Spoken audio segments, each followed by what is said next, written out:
Imagine a world where a corporation can legally spray a neurotoxin into the lungs of every child on Earth, not because they had to, but because it was 3 cents more profitable than the safe version. Modern estimates suggest that the annual worldwide toll of this chemical invention includes 322 million lost IQ points, over 60 million crimes, and a staggering 4% of the global gross domestic product every single year. These are not just numbers. They are the ledger of a business model designed to treat the entire planet as a laboratory, without the consent of the subjects.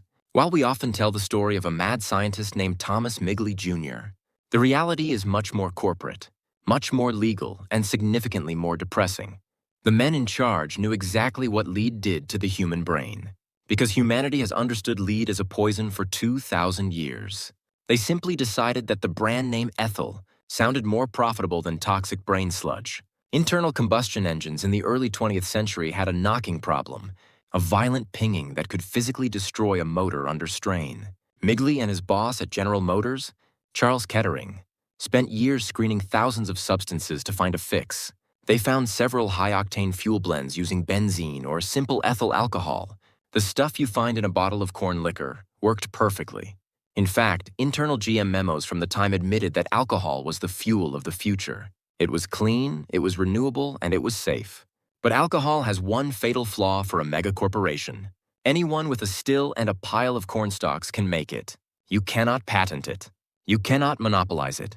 Lead, specifically tetraethyl lead, was the opposite.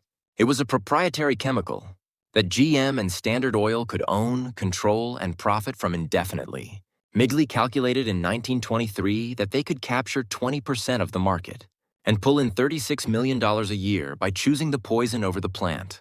Within decades, those profits would reach the billions. They did not choose the best technology. They chose the one that allowed them to be the world's exclusive landlord of the gas tank. To sell a known neurotoxin to a public that generally prefers not to have their children's brains melted, you need a very good PR department. Kettering and Midgley decided to simply stop saying the word lead. They christened their product Ethyl. It was a masterstroke of deception, confusing the public by using a name that sounded like the safe alternative, ethyl alcohol, while actually containing a substance that the Roman engineer Vitruvius warned, robbed the limbs of the virtues of the blood 2 millennia ago. Midgley was even awarded the Nichols Medal by the American Chemical Society for this breakthrough. While he was collecting his shiny trophies, experts from Harvard and MIT were writing private letters to the company, warning that this was a creeping and malicious poison. One expert at the Public Health Service explicitly warned that leaded gasoline presented a serious menace to public health. Midgley's response to the Surgeon General was a shrug, and an admission that the problem had been given consideration, though no actual experimental data had been taken. They were moving at the speed of profit, disregarding the potential impact of pollutants. In an era where there was no appreciable regulation to stop them, the system's mask finally slipped in 1924 at a refinery in Bayway, New Jersey. Inside a special section of the Standard Oil plant, workers began to behave as if they were possessed. These were not just industrial accidents. This was violent insanity. Men were seen cringing from phantoms and snatching at imaginary winged insects. They were shouting, leaping from their beds, and smashing furniture in a state of delirium. Some were so violently maniacal they had to be subdued and put into straitjackets. 5 workers died in a single week at the Bayway plant, writhing in agony. Similar horrors were unfolding in Dayton, Ohio, and at a DuPont facility in New Jersey. The workers themselves knew the truth, calling the tetraethyl lead loony gas, and naming the DuPont refinery the House of Butterflies because of the hallucinations. When the press started asking questions, a Standard Oil supervisor offered a defense that defined corporate callousness. He said the men probably went insane because they worked too hard. Midgley himself stepped up to the podium for a press conference at 26 Broadway. To prove the liquid was harmless, he poured tetraethyl lead over his hands and inhaled the fumes for 60 seconds. He told the reporters he could do this every day. He did not tell them that he had already been forced to take a long vacation in Miami, just to recover from lead poisoning earlier that year. The loony gas scandal briefly prompted bans in New York City and Philadelphia, but the industry was too well connected to be stopped by a few dozen corpses. They had the United States Bureau of Mines sign a contract that gave GM total control over the results and timing of any safety reports. When the Bureau issued its report, It claimed the danger was remote. But they had kept the animal cages in their study well ventilated and had not allowed lead dust to actually accumulate. Public health experts like Alice Hamilton were not fooled. Hamilton, the first woman on the Harvard faculty, argued that leaded gasoline could never be made safe, and that safer alternatives existed and should be used. She insisted that if the men connected with the industry could discover the fuel value of tetraethyl lead, they could surely discover something equally efficient and in no way dangerous. But when the Public Health Service finally called a conference in Washington in 1925, it was supposed to last for days. Instead, the conference decided that evaluating alternative anti-knock agents was not its province. They shut the door on the safe options after only one day and handed the keys of the world's atmosphere to the Ethyl Corporation. This established the Kehoe paradigm, named after the industry's chief medical consultant, Robert Kehoe. He spent decades at the Kettering Laboratory, translating industry's needs into the language of science. His theory was that some amount of lead in the body was natural and had been there since Adam. He argued that the body had mechanisms to cope with lead and that there was a threshold below which it was harmless. According to Kehoe, lead in the body was not proof of industrial contamination, but rather evidence that the person was living within a normal equilibrium of lead intake and elimination. This effectively flipped the burden of proof onto the public. You had to prove the lead was killing you right now, or the industry would keep selling it. For 40 years, the lead industry used its economic power to define the scientific basis of lead poisoning, excluding any negative opinions from the professional literature. They maintained all the while that the burden of proof must fall on public health advocates and not on industry. It was a hegemonic system of science created around a profitable poison. The Kehoe paradigm might have lasted forever if not for a geochemist named Clair Patterson. While attempting to measure the age of the Earth by studying uranium decay into lead, Patterson realized he couldn't get an accurate reading. His entire lab was contaminated. Lead was so abundant in everyday life, in his hair, his clothes, and the very air, that he had to build the world's first clean room just to get a baseline. In 1965, Patterson published findings showing that the atmosphere of the Northern Hemisphere contained 1,000 times more lead than natural amounts. He had examined ice cores from Greenland, proving that the lead contamination dated exactly to the time when leaded gasoline became widely used.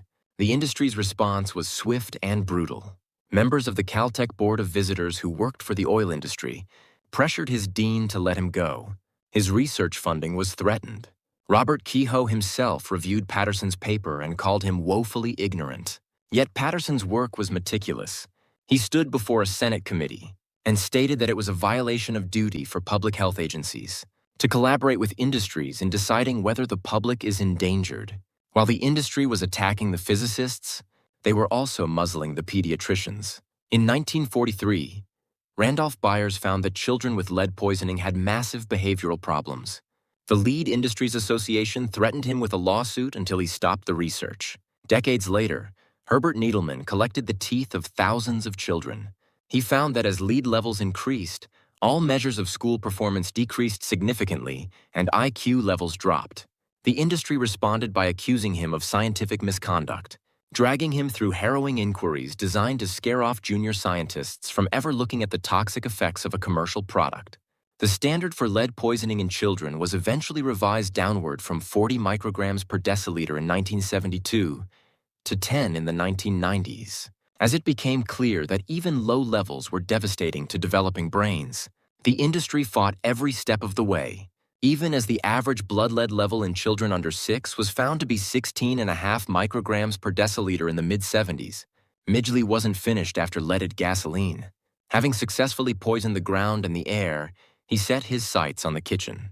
Refrigerators in the 1920s used gases like sulfur dioxide and ammonia, which were prone to leaking and occasionally killing families in their sleep. General Motors' Frigidaire division was losing money, so Midgley was tasked with finding a safe replacement. In just 3 days, he came up with Freon, the first chlorofluorocarbon, or CFC. Once again, he performed his favorite party trick. He inhaled a lungful of the gas at an American Chemical Society meeting and blew out a candle to show it was non-toxic and non-flammable. He was hailed as a hero. He won the Priestley Medal and the Perkin Medal. And just like before, he had invented a chemical that was stable at sea level but turned into a planetary-scale blowtorch once it reached the upper atmosphere. Midgley did not live to see the ozone hole or the realization that CFCs are super greenhouse gases. In 1940, he contracted polio and became paralyzed. He used his engineering mind to build a complex system of ropes and pulleys to help him get out of bed. In November 1944, the inventor who had inadvertently built a cage of toxic chemicals for the entire planet became entangled in his own ropes and was found dead. The coroner ruled it a suicide. It is tempting to look at Midgley as a tragic figure with an uncanny instinct for the regrettable, but focusing on the man ignores the system that rewarded him. General Motors, Standard Oil, and DuPont didn't keep lead in gasoline for 60 years because they were confused. They did it because they had captured the regulators and built a scientific apparatus designed to hide the truth. They ignored the thousands of alternatives Hamilton pointed out because you cannot build a global empire on something that is easy and cheap to produce. They maintained a special motive to control the fuel supply, only planning to switch to alcohol once the oil ran out.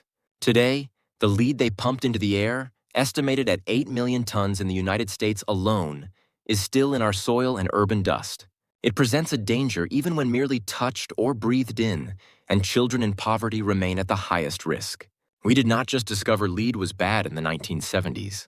We finally managed to break the legal and corporate stranglehold that had kept the poison flowing for half a century. The industry successfully moved its major sales to developing nations as long as it could, lobbying against phase-outs well into the 21st century. Given that we understood lead was a neurotoxin for 2,000 years, but let it be sprayed into the air for 60. What other patented miracles do you think we are being told are perfectly safe today?